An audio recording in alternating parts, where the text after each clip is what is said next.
है वो class 10th का प्रश्नावली जो 8.1 का जो 9 नंबर क्वेश्चन बचा हुआ था 9 से वो क्वेश्चन है। इस वीडियो में जो हम 9 नंबर क्वेश्चन को जानेंगे किस तरह से बनेगा। क्वेश्चन है त्रिभुज एबीसी में जिसका कोण भी समकोण है, यदि tan a बराबर 1/√3 तो निम्न का मान, मतलब ये जो दो को दिया है इसका मान ज्ञात करना है। ठीक है, इसके लिए क्या करना पड़ेगा, सबसे पहले देखिए इसमें त्रिभुज का नाम दिया एबीसी, सबसे पहले हम एक त्रिभुज बनाएंगे। इसमें हम बताए हुए त्रिकोणमिति में जो है ना हमेशा समकोण त्रिभुज का प्रयोग होता है, तो हम यहाँ पर एक समकोण त्रिभुज बना लेते हैं। बना लिए।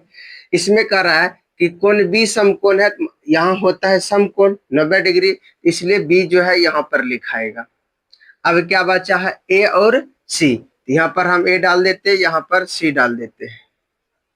ठीक है, उसके बाद यहां से दिया है चूंकि tan a बराबर 1/√3, तो tan जो है tan का सूत्र होता है लंब बटा आधार। यहाँ सूत्र लेना पड़ेगा क्योंकि तीनों भुजा निकालना है। तीनों भुजा के लिए यहाँ से हम दो भुजा मालूम होगा, तो लंब हो गया, यहाँ से लंब कितना हो गया, लंब 1 है। उसके बाद आधार कितना है, आधार जो है √3 है, यहाँ से देख लिए। अब चित्र में दर्शाना क्या, फिर लंब ये होता है कि ये दोनों आपस में बदलते रहता, ये लंब होता है तो आधार बनता है, जब ये लंब होता है तो आधार बनता है। डिसाइड होता है यहाँ से जो tan का जो थीटा दिया है ए से, तो यहाँ से डिसाइड होगा क्या बनेगा। तो यहाँ कह रहा है कि tan a यानी एक कोण से चल के बताना है। जैसे इस कोण से चलेंगे, हम बताए जिस कोण से चलना होता है उस कोण के सामने वाली भुजा को बोलते हैं लंब। यह लंब 1 है, तो इसका मतलब ये जो है यहाँ 1 होगा। उसके बाद ये जब लंब होता है तो ये बन जाता है आधार, ये कर्ण हमेशा कर्ण ही रहता है, तो आधार यहाँ से आ गया √3, तो ये बन जाएगा √3। अब यहाँ से कर्ण निकालना है, कर्ण का नाम अभी क्या है AC, तो यहाँ से हम AC निकाल लेते हैं। AC बराबर रूट अंदर, कर्ण का सूत्र क्या होता है, लंब का स्क्वायर प्लस, यानी बड़ी भुजा है तो दोनों छोटी भुजा के वर्गों का योग होता है। तो हम लिख सकते हैं, इसका नाम है AB, तो हम लिख सकते हैं यहाँ AB का स्क्वायर यानी कि लंब का स्क्वायर प्लस BC यहाँ आधार यानी आधार का स्क्वायर। हम इस पे मान बैठाते हैं, AB हो गया √3 का स्क्वायर प्लस ये हो गया 1 का स्क्वायर। फिर यहाँ से देखते हैं √3 का वर्ग जो होता है 3 होता है, कहने का अर्थ हुआ √3 गुना √3, इसको गुना करेंगे तो √9, 9 किसका वर्गमूल है 3 का, इसलिए इसके बदला में आ जाएगा 3। नहीं तो क्या होता है स्क्वायर और रूट कटता है, बाकी बात जो बचता है वही इसका हल सरलतम रूप होता है। जब स्क्वायर को रूट काटने में बचेगा सिर्फ 3, तो 3 का यहाँ 3 हो जाएगा। इस आधार पर भी कर सकते हैं। प्लस 1 का वर्ग क्या होता है 1, ये दोनों को जोड़ देंगे 3 1 4, 4 का वर्गमूल क्या होता है 2, इस आधार पर ये निकल गया यहाँ पर 2। अब तीनों भुजा मालूम हो गया, तब पहला कंडीशन से चलते हैं। पहला का मान निकालने के लिए पहला लिखते हैं sin A into cos C plus cos A into sin C। अब ध्यान दीजिए, कभी ए से चलना है कभी सी से, फिर ए से तो सी से, इसको ध्यान में रखना है।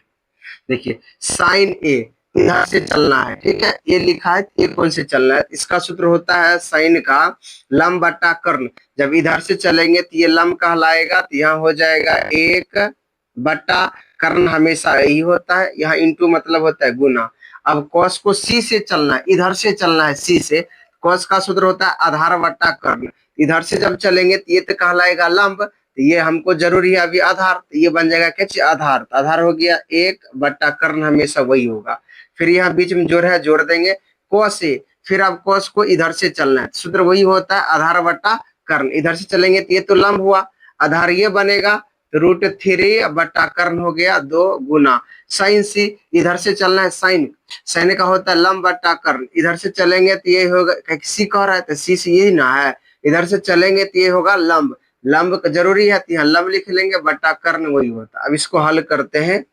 हल करने के लिए ये दोनों का आपस में कहीं यहाँ पहले गुना क्रिया होगा, तो 1 और 1 गुना करेंगे तो 1 हो जाएगा, और नीचे में 2 2 गुना करेंगे तो 4 होगा, प्लस इधर √3 को गुना करते 3 होता है, वैसे होगा 3 3 √9, 9 का क्या बनता है 3, हम डायरेक्ट यहाँ 3 ले सकते हैं, बटा में 2 का वर्ग होगा 4, अब इसको क्या करते हैं, हल कर जोड़ करते हैं 4 का, 1 + 3 बराबर 3, 1 4/4, जब इसको काट देंगे तो बराबर कितना आएगा 1, यानी कि पहला का जो आंसर आ गया आएगा यहाँ पर 1। इस तरह से जो है यानी कि 9 का पहला का आंसर निकलेगा। इसी तरह हम दूसरा का भी निकाल लेते हैं। दूसरा को निकालने के लिए देखिए यहाँ ध्यान दीजिए, यहाँ हम दूसरा को निकालते हैं। दूसरा है cos A into cos C minus sin A into sin C, ये दिया है। ठीक है, यहाँ से चलते हैं। सूत्र ध्यान में हमेशा रखना है, बिना सूत्र का ये बनने वाला नहीं है। जैसे ए से चलना है, ए ऊपर है, ऊपर से नीचे की ओर चलना है, कर है cos, cos का सूत्र होता है आधार बट्टा कर्ण। जब इधर से चलेंगे तो लंब कहलाएगा। अभी जरूरी है आधार, आधार हो गया √3 बट्टा कर्ण हो गया 2 गुना cos C, cos को इधर से चलना है, सूत्र होता है आधार बट्टा कर्ण। इधर से चलेंगे तो हो जाएगा लंब, हमको चाहिए आधार, आधार यहाँ 1/2 minus sin A, sin A से चलना है, ए इधर है, sin का लंब बट्टा कर्ण, तो लंब हो जाएगा 1/2 गुना sin C, इधर से चलना है तो लंब बट्टा लंब √3 बट्टा कर्ण 2।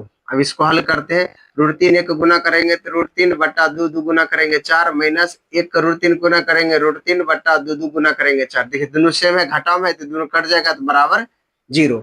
यानी इसको हल किए तो 1 आएगा और इसको हल करेंगे तो 0 आएगा। ये इस तरह से जो है इस क्वेश्चन को सॉल्व किया जाएगा। तो ये क्वेश्चन 9 था। उसके बाद अगला वीडियो में हम जो शेष बच गया क्वेश्चन प्रश्नावली 8.1 का उसको क्लियर करेंगे। तो ये वीडियो अगर आप यूट्यूब पर देख रहे हैं तो चैनल को सब्सक्राइब कर लीजिए, और फेसबुक पर देख रहे हैं तो आप फेसबुक पेज को लाइक कर दीजिए और फॉलो कर लीजिए।